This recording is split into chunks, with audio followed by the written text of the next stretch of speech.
اعوذ باللہ من الشیطان الرجیم بسم اللہ الرحمن الرحیم فتقبلها ربها بقبول حسن وانبتها نباتا حسنا. سو اللہ رب العزت نے اس کو قبول کر لیا بہترین اور عمدہ طریقے سے، بطریق احسن قبول کر لیا اور اس کی عمدہ طریقے سے نشو و نما فرمائی. وکفلها زکریا، اور زکریا علیہ السلام ان کے سرپرست ہو گئے. کلما دخل علیہا زکریا المحراب، جب حضرت زکریا علیہ السلام محراب میں حضرت مریم کے پاس داخل ہوتے، وجد عندہا رزقا، تو ان کے پاس بے موسم رزق پاتے، پھل پاتے، میوے پاتے. قال یا مریم انا لکی ھذا، تو پوچھا کہ اے مریم تجھے یہ کہاں سے حاصل ہوا؟ قالت هو من عند اللہ، کہا مریم نے کہ یہ سب اللہ کی جانب سے ہے. ان اللہ یرزق من یشاء بغیر حساب، یقیناً اللہ رب العزت جسے چاہتا ہے بے حساب روزی دیتا ہے. حضرت مریم کی والدہ نے منت مانی، منت قبول ہو گئی. حضرت مریم بیت المقدس کی خدمت کے لیے منتخب ہو گئی. یہ واقعہ ہوا، اس کے تحت چند باتیں سمجھے. آج اور جو ہے اس آیت کریمہ میں چند امور کو سمجھنا ہے. پہلی بات تو یہ ہے کہ اس آیت کریمہ سے اللہ رب العزت یہود و نصارہ کو الزامی جواب دے رہا ہے، اور الزامی انداز میں محمد عربی صلی اللہ علیہ وسلم کی نبوت کو ماننے کی دعوت دے رہا ہے. وہ ایسا جیسے شروع میں بتایا گیا کہ یہود و نصارہ کے اللہ کے نبی صلی اللہ علیہ وسلم کو نبی نہ ماننے کی ایک بڑی وجہ یہ تھی، وہ یہ کہتے تھے کہ سارے انبیاء جو آئے ہیں وہ بنی اسحاق میں آئے ہیں، بنی اسرائیل میں آئے ہیں، اور آپ صلی اللہ علیہ وسلم چونکہ بنی اسماعیل کے اندر آ گئے تھے، بنی اسماعیل کے اندر، تو ان کی اصل وجہ اللہ کے نبی کی نبوت کو قبول نہ کرنے کی وہ یہ تھی کہ ہمارا جو رواج ہے، ہماری جو رسم ہے اور ہمارا جو سلسلہ چلا آ رہا ہے وہ بنی اسرائیل میں انبیاء کے آنے کا ہے، بنی اسماعیل میں آیا، لہذا رواج سے ہٹ کر، ہماری ترتیب سے ہٹ کر جو بات ہے ہم اس کو قبول نہیں کریں گے. تو اللہ رب العزت یہاں پر واقعہ یہ بیان کر کے حضرت مریم کا دو طریقوں سے ان کو الزامی جواب دے رہا ہے. نمبر ایک یہ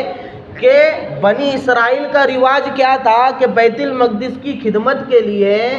لڑکا انتخاب کیا جاتا، لڑکی نہیں کی جاتی. لیکن یہاں پر رواج بدلا، لڑکے کی جگہ پر بیت المقدس کی خدمت کے لیے حضرت مریم کو، لڑکی کو قبول کیا جانا، یہ کیا تھا؟ یہ رواج کے خلاف تھا. لیکن یہاں انہوں نے اعتراض نہیں کیا، بلکہ اس کو یہ بات مان لیا کہ اللہ کی طرف سے ہوا ہے، من جانب اللہ ہوا، اس لیے مان لیا. تو قرآن یہی کہنا چاہ رہا ہے کہ جب حضرت مریم کو رواج کے خلاف تم نے بیت المقدس کی خدمت کے لیے قبول کر لیا اور اس کے اوپر دلیل یہ دیتے ہو کہ یہ اللہ کی طرف سے، ٹھیک اسی طریقے سے محمد عربی صلی اللہ علیہ وسلم کا بنی اسرائیل سے ہٹ کر بنی اسماعیل کے آنا تمہارے رواج کے خلاف، یہ بھی من جانب اللہ ہے. لہذا اس کو اگر مانتے ہو، حضرت مریم کو، لڑکی کو رواج کے خلاف خدمت کے لیے اگر درست مانتے ہو تو محمد عربی کی رسالت کو بھی درست مانو. دوسرا انداز میں قرآن یوں بتا رہا ہے کہ جب حضرت زکریا محراب میں آتے، وجد عندہا رزقا، تو بے موسم پھل پاتے، جیسے کل بات آئی سردی کے موسم کے، گرمی کے موسم میں، اور اس بات کو حق مان لیا. تو رواج کے خلاف پھلوں کو مان لیا کہ یہ اللہ کی طرف سے ہے، اللہ کی قدرت میں ہے کہ اللہ گرمی کے پھل سردی میں دے سکتا ہے اور سردی کے پھل گرمی میں دے سکتا ہے. جب اس کو اللہ کی طرف سے مانتے ہو رواج کے خلاف، موسم کے خلاف، تو یہ بات کیوں نہیں مانتے ہو کہ جو اللہ بنی اسرائیل کے اندر نبی پیدا کر سکتا ہے وہی اللہ بنی اسماعیل میں بھی نبی پیدا کر سکتا ہے. تو یہاں پر اس واقعے کو بیان کر کے یہود و نصارہ کے اس وجہ کا جو ہے الزامی جواب قرآن دے رہا ہے محمد عربی صلی اللہ علیہ وسلم کی نبوت کو قبول کرنے کے سلسلے میں. دوسری بات یہاں پر یہ ہے کہ بعض لوگوں نے یہ یہاں پر تفسیر کی ہے. اصل میں دیکھو یہ بات بتانے کی وجہ اس لیے بنتی ہے کہ آج کا زمانہ میں بارہا کہتا ہوں سوشل میڈیا پہ نام نہاد لوگ بیٹھ جاتے اور کچھ بھی قرآن کی تفسیر کرتے، اور وہ تفسیر کی کتابوں میں ایسی روایتیں ہوتی ہے جو جمہور علماء نے چھوڑی ہوئی ہوتی ہے، جو جمہور علماء نے چھوڑی ہوئی ہوتی ہے اس کو اٹھا کر لاتے اور یوں بیان کرتے ہیں ملا مولوی تم کو بتائیں گے نہیں، یہ تم سے چھپائیں گے، نیٹ پہ ایسے بہت ملیں گے۔ اب یہاں پہ ایک اصول یاد رکھو، تفسیر وہ معتبر ہوتی ہے جو جمہور علماء اکرام جس پر متفق ہو، جمہور علماء اکرام جس پر متفق ہو۔ اگر سینکڑوں سارے تفسیر کی کتاب میں ایک لفظ کا یہ معنی لیا گیا ہے اور ایک تفسیر کی کتاب میں الگ معنی ہے، تو الگ معنی کو نہیں لیا جائے گا، اجتماعی تفسیر جو رہیں گی اس کو مانا جائے گا۔ تو یہاں پر وجد عندہا رزقا، تو رزقا کے اندر جمہور مفسرین فرماتے ہیں کہ یہاں پر ظاہری خوراک ان کو ملتی تھی جیسے میوے وغیرہ۔ بعض لوگوں نے یہ کہا ہے کہ یہاں پہ عقل کی پختگی مراد ہے، عقل کی پختگی مراد ہے، علم مراد ہے، اور اس سے انہوں نے یہ استدلال کیا ہے، جو اصول کو ہلا دینے والا ہے، انہوں نے یہ استدلال کیا ہے کہ حضرت مریم علم میں حضرت زکریا سے بڑی ہوئی تھی۔ تو یہ بالکل جو ہے اہل سنت والجماعت کے بنیادی عقیدے کے خلاف ہے۔ جیسے کل بتایا کہ نصوص سے یہ بات متعین ہے کہ سب سے افضل ہستیاں کون ہیں؟ انبیاء کرام ہیں۔ تو اگر حضرت مریم کو جو نبی نہیں تھی، اگر حضرت زکریا سے افضل مان لیا جائے تو نبوت کی افضلیت ختم ہو جائیں گی،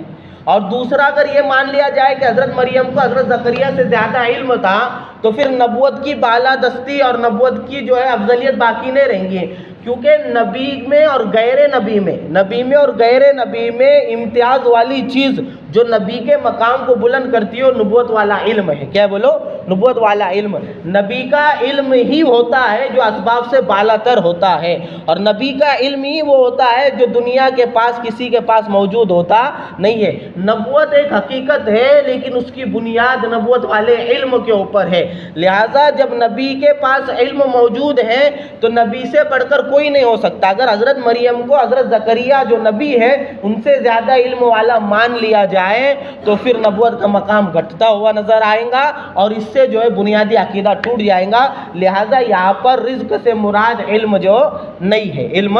نہیں ہے، لہٰذا یہ بات مسلم ہے کہ حضرت زکریا کا بحیثیت نبی ہونے کے مقام بڑا ہے۔ اور ایک اصول یاد رکھو، ہر نبی اپنے امت میں اپنے زمانے میں عالم الناس ہوتا ہے، سب سے زیادہ علم والا، سب سے۔ حضرت آدم علیہ السلام سے لے کر حضرت عیسیٰ علیہ السلام تک اور ہمارے نبی تک ہر نبی اپنے زمانے میں اپنی قوم میں سب سے زیادہ علم والا ہوتا ہے۔ اور ہمارے نبی محمد عربی صلی اللہ علیہ وسلم کی خصوصیت یہ ہے کہ اللہ نے تمام نبیوں والا بھی علم ان کو دے دیا، اس لیے سب سے زیادہ علم والے اگر کون ہے تو محمد عربی صلی اللہ علیہ وسلم۔ اللہ کے نبی خود فرماتے اوتیت علم الاولین والآخرین، مجھے اگلے اور پچھلے سب کا علم دیا گیا۔ لہٰذا یہاں پر جمہور علماء نے جو رزق مراد لیا ہے وہ علم اور عقل نہیں لیا ہے بلکہ ظاہری غذا مراد لیا ہے، گرچہ رزق کے معنی کے اندر علم بھی آتا ہے، لیکن جمہور علماء نے جب رزق مراد لیا ہے تو وہی معنی مراد ہوں گے، ورنہ پھر جو ہے آیت کا پورا مطلب بدل جائے گا۔ اب تیسری ایک خاص بات یہاں پر سمجھنا ہے، قرآن آگے کہتا ہے ان اللہ یرزق من یشاء بغیر حساب، کہ اللہ جسے چاہتا ہے بے حساب رزق دیتا ہے۔ دیکھو اردو کے اندر جب لفظ رزق استعمال ہوتا ہے تو اس کے عام طور سے معنی کھانے پینے پھل پھول کے ہی مراد لیے جاتے ہیں، لیکن رزق کے اصل معنی جو ہے عربی زبان کے اندر اگر دیکھا جائے تو مفردات القرآن میں علامہ اصفہانی رحمۃ اللہ علیہ لکھتے ہیں کہ رزق اس عطیے کو کہتے ہیں جو اللہ کی طرف سے جاری ہوتا ہے، چاہے ظاہری ہو یا باطنی ہو، چاہے دنیاوی ہو چاہے اخروی ہو، یعنی ہر وہ چیز جو اللہ کی طرف سے بندے کو ملتی ہے وہ رزق ہے۔ اس لیے دوسرے الفاظ میں مختصر رزق کی تعریف کیا کرتے ہیں، رزق کا ڈیفینیشن یہ ہے، رزق وہ چیز ہے بما ينفع به المرء، کہ ہر وہ چیز جس سے بندہ نفع اٹھائے۔ لہذا مفسرین نے رزق کا جو معنی اور مفہوم بیان کیا اور شریعت میں رزق کے جو معنی ہے اس کو سامنے رکھے تو ضروری نہیں کہ رزق صرف مال کی شکل میں ہو، بلکہ رزق کبھی حسن جمال کی شکل میں ہوتا ہے، کبھی بالغ عقل کی شکل میں ہوتا ہے، کبھی اخلاق حمیدہ کی شکل میں ہوتا ہے، کبھی نیک بیوی کی شکل میں ہوتا ہے، کبھی صالح اولاد کی شکل میں ہوتا ہے۔ کبھی اللہ رب العزت علم اور قرآن کی دولت کو سینے میں ڈال کر قرآن کی شکل میں رزق دیتے ہیں، کبھی اللہ رب العزت فیصلہ کرنے کی قوت کے ذریعے علم دیتے ہیں، کبھی اللہ رب العزت عزت کے مقام پر فائز کر جو ہے عزت دیتے ہیں، کبھی اللہ رب العزت جو ہے دوسری نعمتوں کی طرح رزق دیتے ہیں۔ جب رزق کا یہ مفہوم ہے تو کسی بندے کو اپنی جیب کی قلت کی بنیاد پہ اپنے آپ کو غریب سمجھنے کی ضرورت نہیں ہے۔ یہی وجہ ہے اردو والے رزق ہمارے ذہن میں ہوتا ہے، اس لیے بنگلے پہ لکھتے ھذا من فضل اللہ، یہ اللہ کا فضل ہے، جھوپڑے کے اوپر نہیں لکھتے۔ حالانکہ جن کو اللہ نے علم دیا ہے وہ تو سرے سے مالدار ہے، ان کو تو رزق کا وہ حصہ ملا جو انبیاء کو ملا